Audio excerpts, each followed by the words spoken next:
जो voltage source है उनको डेड करना पड़ेगा, that means voltage source short और करंट सोर्स ओपन। तो हम वही चीज अप्लाई करते हैं। Now third step is, so here I am writing third step,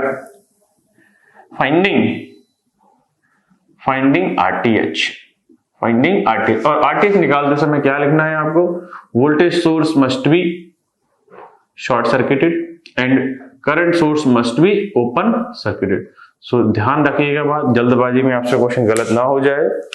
सो सारी चीजें अप्लाई करते हैं और अब आप जो है देखेंगे आपका जो नोडल है, मैश है या इक्विवेलेंट रेजिस्टेंस कैलकुलेशन है, ये क्या होगी, इंप्रूव होगी अब अगर आपको सारी चीजें क्लियर हैं। सो this is short and this is your 20 ohm resistance and this is your short and this is your 10 ohm, this is also your 10 ohm, agree, and this is the terminal. We have to find the RTH. Now according to Thevenin's we are finding the RTH, that's why its name is RTH, but the terminal is marked as PQ, so it is also named as RPQ, agree. so यहाँ पर terminal mark है मेरा, तो मैं इधर से calculate करना start करूंगा। तो अब अगर मैं देखूं, अगर जब हम इक्विवेलेंट रेजिस्टेंस काउंट करते हैं तो अब जरा थोड़ी सी चीजों को इंप्रूव करेगा। जब हम इक्विवेलेंट रेजिस्टेंस फाइंड करते हैं और कभी भी एक रेजिस्टेंस जो पैरेलल सर्किट में कोई रेजिस्टेंस क्या हो जाए, शॉर्ट हो जाएगा, तो वो सारे रेजिस्टेंस की वैल्यू क्या कर देगा, जीरो कर देगा। वो कैसे कर देगा देखिएगा जरा, इस रेजिस्टेंस की वैल्यू है जीरो, ये दोनों रेजिस्टेंस लगे हुए हैं पैरेलल में, तो 0 into 20 divide by 0 plus 20, so it becomes 0। तो जब भी किसी रेजिस्टेंस के साथ पैरेलल में कोई शॉर्ट रेजिस्टेंस पड़ा है तो उसकी वैल्यू आप डायरेक्ट लिख दें, कितनी होगी, 0 ohm। सो मैं डायग्राम को फिर से रीड्रॉ कर रहा हूं, so this becomes 0, so and 0 is represented by short, so it is 10 and this is also 10 and this is your RTH, this point. So ये जो सर्किट है वो यहाँ पे रिड्यूस हो गया है। अब अगर मैं देखूं यहाँ से, दोनों जो रेजिस्टेंस है RTH, दोनों जो रेजिस्टेंस है 10 ohm के, वो है पैरेलल में, और मैंने बताया था जब भी इक्वल वैल्यू के रेजिस्टेंस जो है पैरेलल में होंगे तो आंसर होगा half, that is 5। You can apply this also, 2 and 2 5, so it is 5 ohm। So we have RTH of 5 ohm। Now हमारा RTH जो आ गया वो कितना आ गया, 5 ohm आ गया। कोई ऑप्शन अवेलेबल है, यस ऑप्शन ए अवेलेबल है। तो फर्स्ट तो मैं क्या कर रहा हूं, ऑप्शन ए को टिक कर दे रहा हूं कि हमारा जो ऑप्शन ए है बिल्कुल सही है। बट हम कुछ इससे आगे भी देखते हैं कि पूरा सर्किट अगर हमसे बनाने को कह दिया जाए तो क्या होगा। तो सी क्या क्वेश्चन हो सकते हैं यहाँ पर। तो हमने आंसर तो निकाल ही लिया है, बट आंसर निकालना जरूरी नहीं है, आंसर तो निकल ही जाएगा अगर आपको कॉन्सेप्ट पता है। Now in the next step, the fourth step is find what is the fourth step, that is just whatever you finding your VTH and your RTH, that should be connected in series. So this is RTH, agree, and what was your load terminal, this is P and this is Q. So hopefully ये बात आपको समझ में आ गई होगी कि हमारा जो VTH था वो कितना आया था, 2 वोल्ट आया था, और जो RTH आया था वो कितना आया था, 5 ohm आया था। सो this is about your Thevenin's theorem, second question answer. Hopefully आपको समझ में आ गया होगा। नाउ हम अपने नेक्स्ट क्वेश्चन की तरफ बढ़ते हैं, जो कि है for the given figure the Thevenin's voltage VAV is. तो इस क्वेश्चन में भी हमें क्या फाइंड करना है, VAV फाइंड करना है। तो ब्लैक बोर्ड को थोड़ा सा क्लियर कर ले जिससे स्पेस बन जाए।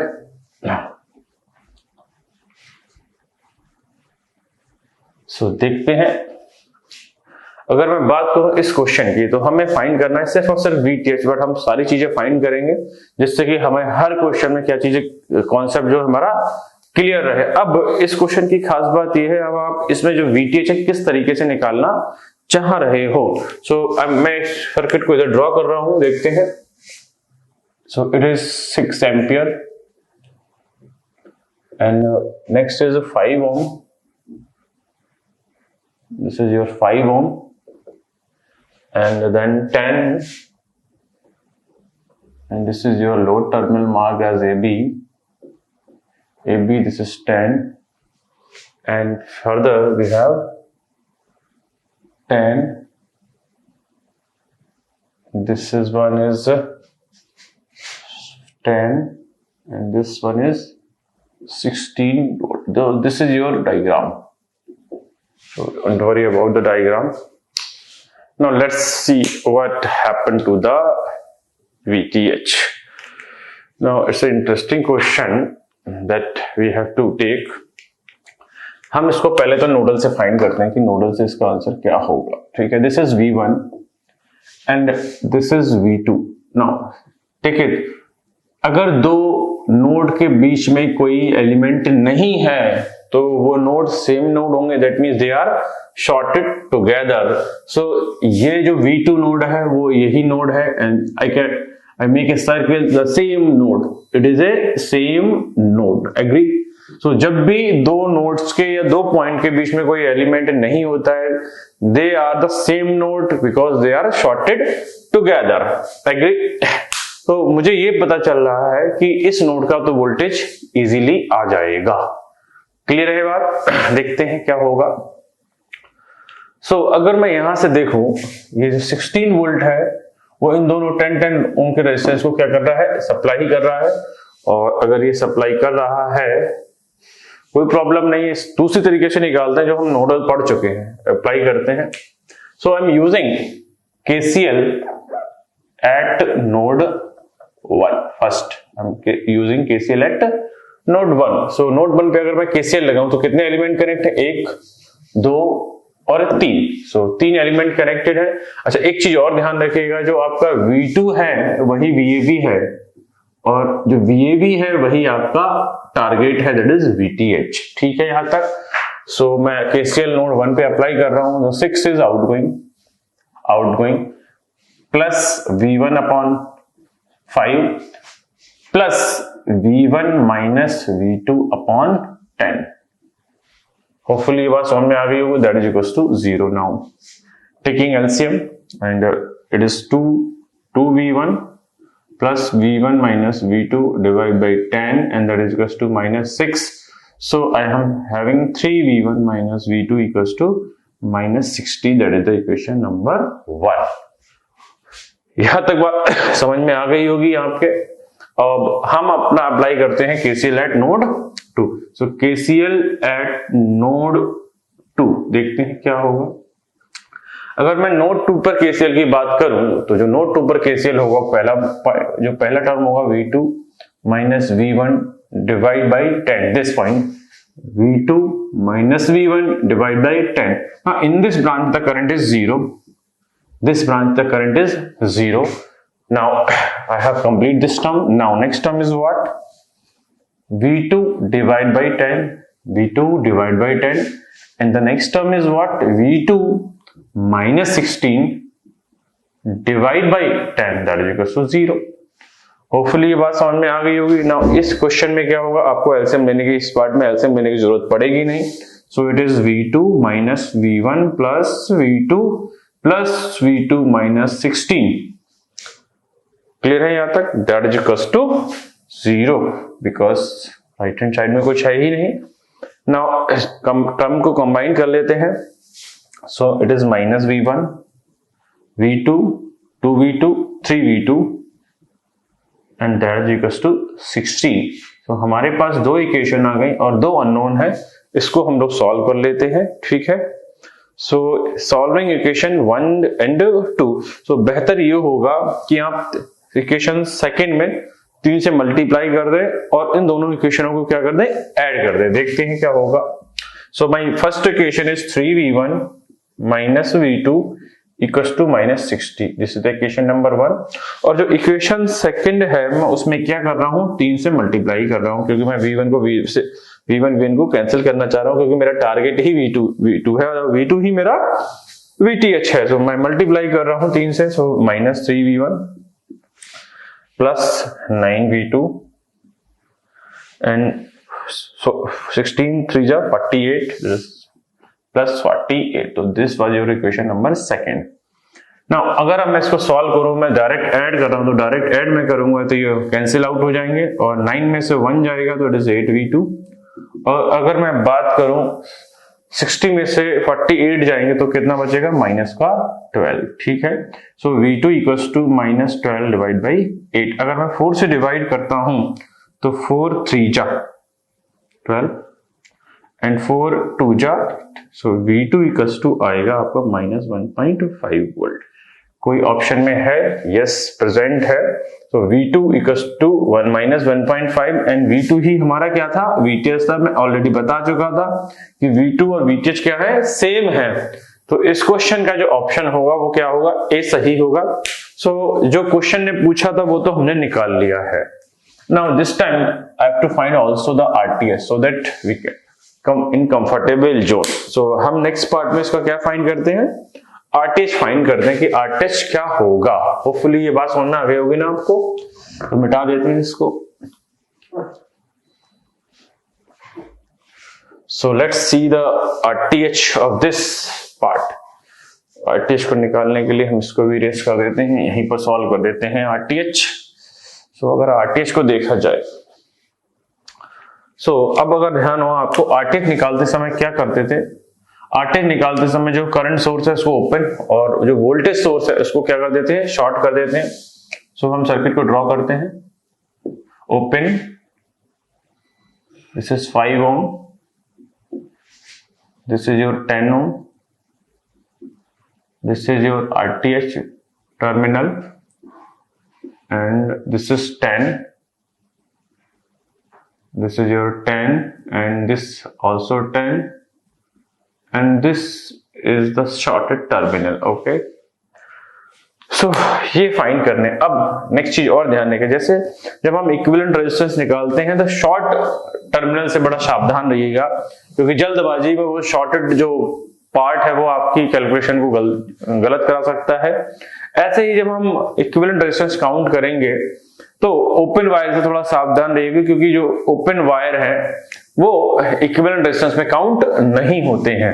तो जब भी आपको ओपन वायर दिखेगा आप इसको बिल्कुल रिमूव कर दीजिए। यहां से ये कनेक्ट है, देखिए बिल्कुल मैंने भी कनेक्ट हटा दिया। बट ये मत करिएगा कि सर जो RTH है इसको भी रिमूव कर दें, तो इसको रिमूव कर देंगे तो हम निकालेंगे कहां पर, ये भी ध्यान रखिएगा ना। अब यहां से अगर देखें, ये दोनों जो रेजिस्टेंस है वो दोनों पैरेलल में है। तो अगर ये दोनों पैरेलल में है, इक्वल वैल्यू के हैं, तो इसका आंसर आएगा 5। तो मैं इसको मिटा के लिख दे रहा हूं 5। देखिए इसको क्या लिख दे रहा हूं मैं? 5। So this resistance becomes 5। Agree? क्योंकि इक्वल वैल्यू के रेजिस्टेंस अगर पैरेलल में लगे हुए then answer is 5। Agree? Now ये दोनों जो रेजिस्टेंस हैं वो सीरीज में है, तो इनका एक आंसर आएगा, दैट इज व्हाट? 15। तो मैं इसको भी एक लिख दे रहा हूं, that is 15 ohm। So this is your 15 ohm। Easy हो गया ना डायग्राम? अब अगर मैं बात करूं, ये दोनों रेजिस्टेंस किसमें? ये दोनों रेजिस्टेंस तो क्लियरली दिख रहे हैं मेरे को, पैरेलल में है। और पैरेलल का फॉर्मूला आपको पता ही है, 15 into 5 divide by 20, because 15 plus 5 that is 20। 5 4 जा 20, ठीक है। सो 15 डिवाइड बाई 4, सो ये अगर आ गया, मैं 15 का 1/4 करूं, that is equal to 3.75। So its value is 3.75 ohm resistance. Now पहले स्टेप में हमने VTH फाइंड किया था, दैट इज VTH, और हमने नेक्स्ट स्टेप में क्या फाइंड कर लिया? RTH। RTH कितना आया आपका? 3.75। अब एक बात और खास जरा ध्यान रखिएगा, क्योंकि कंपटीशन में जो है कुछ भी हो सकता है, इट इज रैंडम। रैंडम चीजों को पकड़ने के लिए आपको थोड़ा सावधान रहना पड़ेगा ना। अब जो थेवेनिन इक्विवेलेंट है इसको शो करने के यहाँ पर दो तरीके हैं। सो it is your A terminal and it is your B। ना हमने जो VTH निकाला था वो निकाला था माइनस, तो एक काम ये हो सकता है आप इसको यहाँ VTH जो है माइनस लिख दें, -1.5 वोल्ट। दूसरा तरीका क्या हो सकता है, आप इसको ऐसे लिख दें, माइनस प्लस, तो VTH is 1.5 volt and your RTH is this। सो ये दोनों तरीके हो सकते हैं आपको शो करने के। सो अभी तक हमने टोटल 3 न्यूमेरिकल सॉल्व करे हैं थेवेनिन थ्योरम पे। आगे और न्यूमेरिकल सॉल्व करते हैं जिससे हमें थेवेनिन थ्योरम जो है बिल्कुल टिप्स पर आ जाए। तो सॉल्व करते हैं हम अपने नेक्स्ट न्यूमेरिकल। तो देखते हैं नेक्स्ट न्यूमेरिकल क्या होंगे। स्टार्ट करते हैं अपना next numerical, the Thevenin equivalent voltage VAB and the resistance across the terminal AB। सो ये बड़ा इंटरेस्टिंग क्वेश्चन है, क्योंकि ये क्वेश्चन दो तरीके से आपसे एग्जाम में पूछा जाएगा। ये जो क्वेश्चन बना हुआ है ना, ये क्वेश्चन दो तरीके से आपको एग्जाम में कैसे दिखाई देगा, पहले मैं इसका आपको दूसरा रूप दिखा देता हूं, जिससे कि भी आप इस क्वेश्चन को देख के एग्जाम में डरो ना, ठीक है, क्योंकि ये क्वेश्चन जो है मेनली ब्रिज सर्किट का है और ब्रिज सर्किट का क्वेश्चन सॉल्व करने में बड़े स्टूडेंट को प्रॉब्लम होती है। तो अगर आप ये देखें, अगर मैं बात करूं एक पॉइंट ये रहा ए, दिस इज सॉरी, ये तो ए ऑलरेडी मार्क है, this is A, this is B and this is C and this is your D. तो मैं आपको इसका दूसरा रूप दिखा रहा हूं कि ये ही क्वेश्चन अगर दूसरे रूप में आए तो आप इसको पहचान लीजिएगा, चाहे ब्रिज से इस फॉर्म में आए चाहे ब्रिज से इस फॉर्म में आए, तो बट क्वेश्चन का आंसर आपसे आ जाए, ठीक है। तो स्टार्ट करते हैं। देखिए मैं पहले बना रहा हूं इस क्वेश्चन को, this is your point D, this is D and this is your point A, this is B, this is A, this is B and this is your point C. Agree?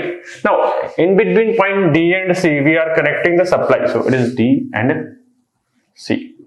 Please keep in mind. Now this is D and C के बीच में हमने क्या लगाया, 10 volt लगाया। Agree? Now between A to D we have 2 ohm. Between A to 2 ohm we have 2 ohm. Similarly B to D we have 3 ohm. 3 ohm. Agree? So we have covered the upper part. Now A to C. A to C is how much? This is A to C. This is your C. This is your C. That is also 3 ohm. Okay. Now next part is what? B to C. It is 2 ohm. So B to C it is 2 ohm and you just make your diagram clear. So see, and this is the A and B. So the diagram is this. So इस तरीके का अगर question आ जाए ना आपके exam में तो घबराइएगा मत, जस्ट उसको सही से रीड्रॉ कर लीजिएगा और आपका क्वेश्चन का आंसर आ जाएगा। तो ये क्वेश्चन दो तरीके से पूछा जा सकता है, या तो ये फिगर होगा इसका या ये फिगर होगा, तो दोनों तरीके से मैंने आपको बता दिया। अब हम सॉल्व करते हैं अपना क्वेश्चन, ठीक है। तो बढ़ते हैं, और ये क्वेश्चन एग्जाम में कई बार ऐसे रिपीटेड देखे गए हैं, बट इन क्वेश्चन को एग्जाम में निकालने में थोड़ी सी बच्चों को डिफिकल्टी फील होती है, बट कोई डिफिकल्टी अब फील नहीं होगी। तो करते क्या है जरा ध्यान से देखिएगा। अगर मैं बात देखूं, ये जो 10 वोल्ट है और ये जो ब्रांच, अभी इसको भूल जाइए ये क्या है, just forget that what are the terminal A and B. अगर मैं ये देखूं, ये जो 10 वोल्ट है इस 2 और 3 के साथ पैरेलल में है, ऐसे ही ये जो 10 वोल्ट है वो इस 3 और 2 के साथ कैसा है, पैरेलल में है। इसको ठीक कर लेते हैं, जस्ट 2 ओम। तो अगर मैं बात करूं, ए और बी हम बाद में बना लेंगे। अगर मैं बात करूं यहां पर इस पॉइंट पे लगा हुआ है 10 वोल्ट, ठीक है, यहां तक। इस पॉइंट पे भी कितना है, 10 वोल्ट। ये बात समझ में आ रही है? ये ध्यान, अभी तो मैं बहुत आराम से बता रहा हूं, जब आप इसी क्वेश्चन को कंप्लीशन में सॉल्व करेंगे तो बहुत स्पीड आएगी, ठीक है। अगर मैं इसकी बात करूं, ये था मेरा टर्मिनल ए और ये था टर्मिनल मेरा बी, ठीक है, यहां तक। तो इस पॉइंट का वोल्टेज है 10 और ये दोनों रेजिस्टेंस लगे हैं सीरीज में, तो क्यों ना मैं वोल्टेज डिवाइडर लगा के VA निकाल लूं भाई। तो 10 into divide by 3 divide by 2 plus 3 that is 5। तो 5 बन जा 2, 3 this 6 volt. So this A point voltage is 6 volt. और अगर ए पॉइंट का वोल्टेज आपका 6 वोल्ट आ गया है तो इसको मैं अगर सही से मार्क कर दूं 2 3 2 3, ये 3 था, सही है यहां तक। तो अगर मैं इस पॉइंट का वोल्टेज मार्क कर दूं आपको तो कोई प्रॉब्लम नहीं होनी चाहिए। This point is plus, this point is minus, this is 6 volt, ठीक है यहां तक। सिमिलरली अगर मैं इस पॉइंट के वोल्टेज की बात करूं, या अगर मैं बात करूं अगर मैं बी पॉइंट के वोल्टेज की बात कर रहा हूं, तो ये अगर मैं केस यहां पर वोल्टेज डिवीजन लगा रहा हूं तो it is VB equals to 10 into 2 divide by 5। Agree? So we have 2, it is 4 volt. Agree? So it is 4 volt. So this is your 4 volt. So this terminal should be plus, minus, and this should be plus, and this is minus. ये हो गया आपका 4 volt. Agree? So but अब मुझे निकालना है क्या, the terminal, the voltage between the VAB. Agree? So अगर मैं VAB को निकालूंगा तो मैं फिर से डायग्राम को ड्रॉ कर रहा हूं, देखिए। बट जहां भी प्रॉब्लम हो तो उसको क्लियर कर लीजिएगा। ये रहा आपका So this is your 2 ohm, this is your 3 ohm, this is your 3, this is your 2 ohm, ठीक है। तो ये तो एक तरीका हो गया कि ये वोल्टेज कैसे निकलेंगे। अब मैं दूसरा तरीका एक और आपको बता रहा हूं यहीं पर। ये रहा आपका 10 वोल्ट, यही तो रहा 10 वोल्ट। जो अच्छा लगे वो मेथड आप लोग यूज कर लीजिएगा। अब चेक करिए, ये 10 वोल्ट यहाँ भी है और ये 10 वोल्ट यहाँ भी है, क्योंकि यहाँ पर आपको एक चीज की दिक्कत बड़ी महसूस होगी कि ये प्लस माइनस, ये भी प्लस माइनस, बट ये वोल्टेज जो तो होगा वो प्लस माइनस होगा, तो हम कौन सा लें? उस चीज को मैं दूर करने के लिए देखिए क्या बता रहा हूं। सो अगर मैं यहाँ पे देखो 10 वोल्ट है और रेजिस्टेंस है 5 ओम, तो करंट जो होगी according to Ohm's law I is V by R. So I is V by 10 divided by 5, that is 2 ampere. कितनी करंट जा रही है यहाँ से? 2 एम्पियर। एग्री? तो दिस इज 2 एम्पियर। अगर अगली मैं बात करूं तो करंट है 2, रेजिस्टेंस है 4, तो ये हो गया आपका 4 वोल्ट, ठीक है। सिमिलरली अगर मैं इधर बात करूं, करंट है 2, रेजिस्टेंस है 3 है, तो ये हो गया आपका 6 वोल्ट, ठीक है। यहां तक ये आपका प्लस और ये आपका है B माइनस, ठीक है यहां तक। अब अगर मैं इधर बात करूं, ऐसे ही यहां भी 5 ओम में तो करंट कितनी जाएगी? 2 एम्पियर, तो ये आपका हो गया कितना? 6 वोल्ट, और ये आपका जो हो गया वो कितना हो गया? 4 वोल्ट, ठीक है यहां तक। सो अब मैं अगर अप्लाई करूं बात, तो यहां से अगर मैं देखूं, अगर मैं KVL लगाऊंगा तो मैं KVL चाहे अपर लूप में लगाऊं चाहे लोअर लूप में लगाऊं, you will have your answer. So मैं अपर लूप में अगर KVL लगाता हूं तो देखिए पहले क्या आंसर आएगा। अगर आंसर की मैं बात करूं तो प्लस से माइनस माइनस VAB, प्लस से minus minus VAB, agree.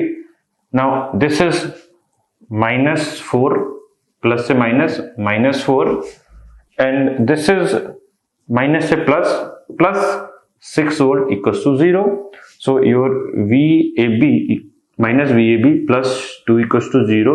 So your VAB equals to 2 volt. Agree? So and VAB is what? Your VTH. So VAB equals to VTH. तो ये पहला पार्ट आ गया आपका VAB और VTH। एग्री? और अगर आप थोड़ा से होशियार हैं और थोड़ा सा आप दिमाग को थोड़े तेजी से दौड़ा लें, तो यहाँ 6 है या 4 है, तो डिफरेंस हमेशा क्या होगा? 2। ये जो मैं पहली बार बताना चाह रहा था, तो ये यहाँ तक क्लियर हो जाना चाहिए कि आपका जो VTH है वो कितना आ गया? 2 वोल्ट आ गया। तो अब हम अपने नेक्स्ट पार्ट की तरफ बढ़ते हैं, जो हमें निकालना है इसका इक्विवेलेंट रेजिस्टेंस। सो बाकी सारी चीजों को मिटा देते हैं। अब इक्विवेलेंट रेजिस्टेंस निकालते समय थोड़ी सी सावधानी बरतनी पड़ेगी आपको, क्योंकि ये ब्रिज सर्किट है। ब्रिज सर्किट में रेजिस्टेंस निकालना लिटिल बिट टफ क्या है, थोड़ा सा कॉन्सेप्ट याद रखना पड़ेगा और कुछ नहीं।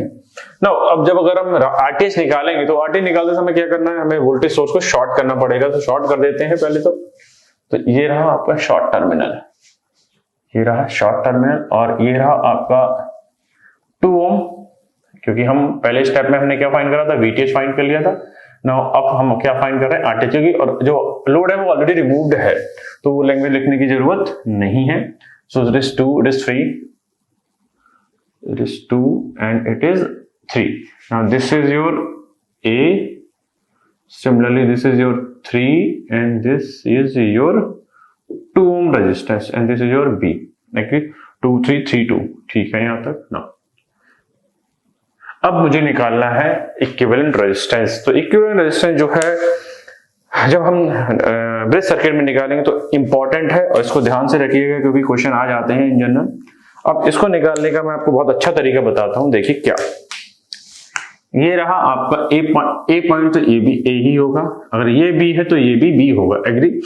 नाउ अगर ये है तो ये ए नहीं होगा, क्योंकि इन दोनों के पॉइंट के बीच में एलिमेंट है।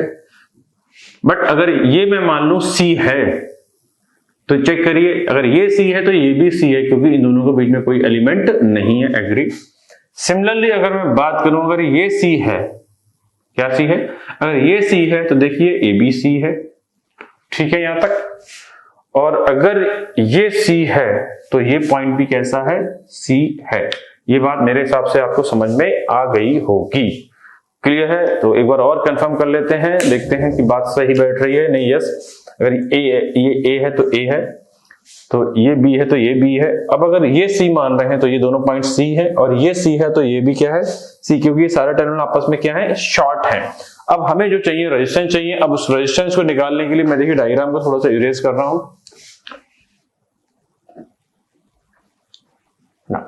अब करते क्या है, अब चेक कर लीजिए हमारे पास जो एक मैंने कहा था, अगर जब मैंने इक्विवेलेंट रेजिस्टेंस पढ़ाया था, अगर पॉइंट 2 बनेंगे या 3 बनेंगे तो सीरीज पैरेलल कॉम्बिनेशन बनना होगा।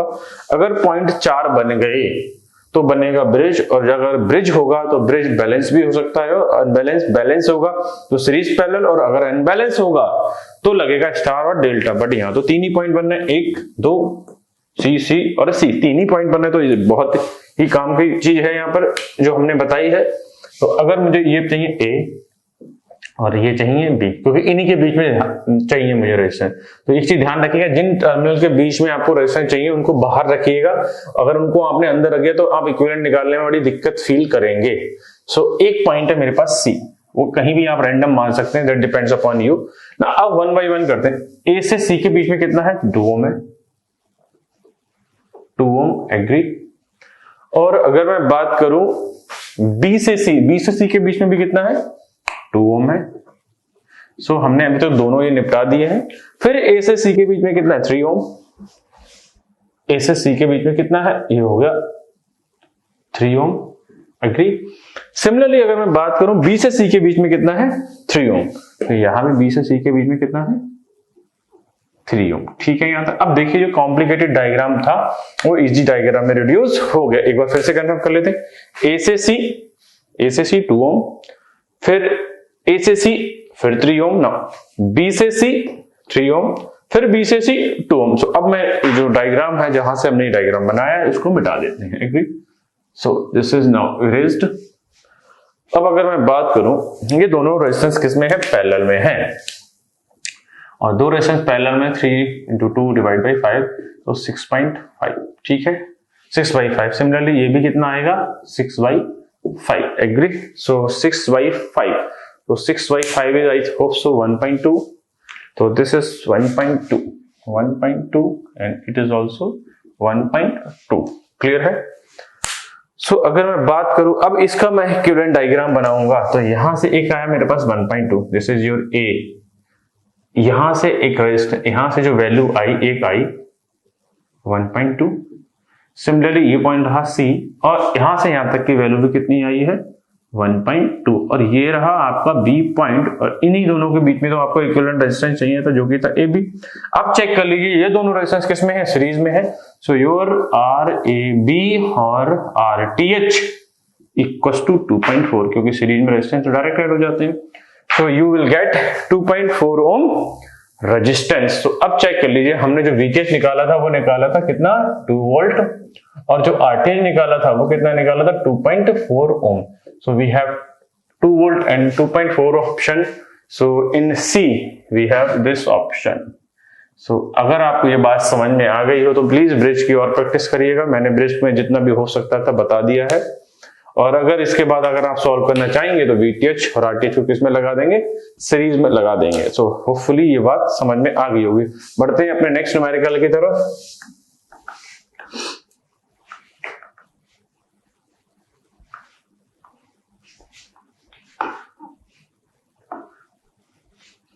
नाउ नेक्स्ट न्यूमेरिकल की तरफ जो देखते हैं वो क्या है, for the circuit shown in figure हमें क्या करना है, जस्ट यहां पर हमें भी हमें VTH, RTH और IL फाइंड करने हैं, ये सारी चीजें फाइंड करनी है। So first step is what, first step in Thevenin's theorem is just remove the load resistance. So I am making the steps. First step is what, remove the load resistance RL. So I'm just drawing the diagram. It is 12 volt. It is 6 ohm. Then we have 2 ampere and it is 6 ohm. And we further have 4 ohm. And last one, the load resistance is removed. This is your A and this is your B. So this is the diagram obtain when load resistance is removed. तो अगर load आपने हटा दिया है तो अब जो load हटा दिया तो क्या मिलेगा आपको, ये VAV, this is your VTH। सो अब मैं यहाँ पे आपको सिखाऊंगा कि जो VTH है वो कितनी तरीके से आप फाइंड कर सकते हैं। सो जरा ध्यान रखिएगा मेरी बात। Now second step is what, finding VTH। So VTH find करने के मैं आपको दो तरीके बताता हूं यहाँ, जिससे कि थोड़ा बहुत आपका रिवीजन भी हो जाए। Method 1 that is nodal, and second method is what, mesh. But mesh के अंदर अगर आपको समझ में आ रहा हो तो दो मैशेस के बीच में कोई करंट सोर्स कॉमन होगा, and it is a special case of mesh analysis that is called super mesh. So we have to apply super mesh here. तो देखिएगा मैं सुपर मैश कैसे लगाता हूं। So I am using first method that is the nodal analysis, agree. So अगर हम बात करें, ये जो VTH है और जो VAV है वो 4 ओम के अक्रॉस है। अगर ये 4 ओम के अक्रॉस है तो इस पॉइंट का वोल्टेज जो हम V2 मानते थे, V2 में मानता तो यही तो हो गया VTH, एग्री। एक नोड आपका ये है V1 और इसका पोटेंशियल नहीं पता है, तो हम क्या करते हैं, पहले नोडल एनालिसिस से इस V1 और VTH को क्या करते हैं, निकाल लेते हैं। सो V1 पहले मैं लगा रहा हूं KCL at 1, KCL at node 1। So just see the KCL at node 1। तो अगर मैं नोड 1 पे KCL लगाऊंगा तो देखिए क्या होगा, -2 इनकमिंग, बस current is 2 ampere is incoming, then it is V1 minus 12 divided by 6। This I have also taken। Now the third element is what, V1 minus V2 divided by 6, that is equals to 0। So this is the KCL at the node 1। just simplify कर लेते हैं इसको। तो अगर मैं simplify करूंगा तो मुझे LCM लेने की जरूरत है नहीं, तो मैं डायरेक्ट ले रहा हूं 2V1 minus V2 minus 12 equals to so it is 6 and it is 2, so it is 2V1 minus V2 minus 12, that is equals to 12। So 2V1 minus V2 equals to 24। That is equation number 1। देखिए यहां तक कोई दिक्कत हो, अगर बात समझ में आ गई हो, सो होपफुली क्लियर हो जाना चाहिए। नाउ अब हम बढ़ते हैं अपने नोड 2 की तरफ। अगर नोड 2 की मैं बात करूं तो KCL लगाते हैं इस पे। सो KCL at node 2। So KCL अगर मैं नोड 2 की बात करूं तो देखिए क्या हो, कितने एलिमेंट है, 1 2। So we have to take 2 expression. So I am just writing, but यहाँ ध्यान रखिए अगर आप KCL लगाने में दिक्कत हो रही है तो यहाँ पर 0 एम्पीयर है, क्योंकि ओपन वायर में करंट कितनी होती है, 0 होती है, इसलिए ये थर्ड एलिमेंट वहां नहीं आता जब हम एक्सप्रेशन लिखते हैं। So I am writing the KCL for the node 2, it is VTH divide by 4 this element, and next is VTH minus V1 divide by how much, 6 ohm, plus 0 बराबर 0, agree. So again LCM लेना पड़ जाएगा इस बार, मैं 12 LCM ले लेता हूं। तो अगर मैं 12 एलसीएम लेता हूं इसको, तो 12 एलसीएम लेंगे तो इधर 3 टाइम्स मल्टीप्लाई होगा 3 VTH, और अगर इधर 6 है तो इधर 2 टाइम्स मल्टीप्लाई होगा 2 VTH। ओके जस्ट वेट, हमने क्या करा, यहाँ V2 कर दिया, तो प्लीज इसको V2 कर दीजिएगा। It is V2, it is also V2, बाद में हम इसको चेंज कर लेंगे। सो it is V2, so it is 3V2 and this is 2V2 minus 2V1 upon 12, that is equals to 0। so my second equation is minus 2V1 plus 5V2 equals to 0। और थोड़ा सा simplify कर लें तो 2V1 equals to 5V2 और V1 equals to 2.5 V2, that is the equation number 2। Hopefully ये बात समझ में आ गई होगी। सो अगर मैं बात करूं इक्वेशन फर्स्ट और सेकंड की, तो मैं ये डायग्राम आप रिमूव कर दे रहा हूं, तो देखते हैं क्या आंसर आता है। So let's see. सो अगर मैं बात करूं, हमारे पास इक्वेशन नंबर 1 है 2V1 minus V2 equals to 24। this is your equation number first, and so the second equation is V1 equals to है हमारे पास 2.5 V2। सो हम क्या करते हैं, V1 की वैल्यूज में पुट कर देते हैं, और तो V1 एलिमिनेट हो जाएगा, और हमें चाहिए भी V2, तो बहुत सही रहेगा ये तो। So just put this value in this equation. So 2 into 2.5 V2 minus V2 equals to 24। So 2.5 multiplied by 2, that is 5v2 minus v2, this is 24. So it is 4v2, 4v2 equals to 24. So v2 equals to 6 volt and that is also equals to VTH. So हमारा जो v2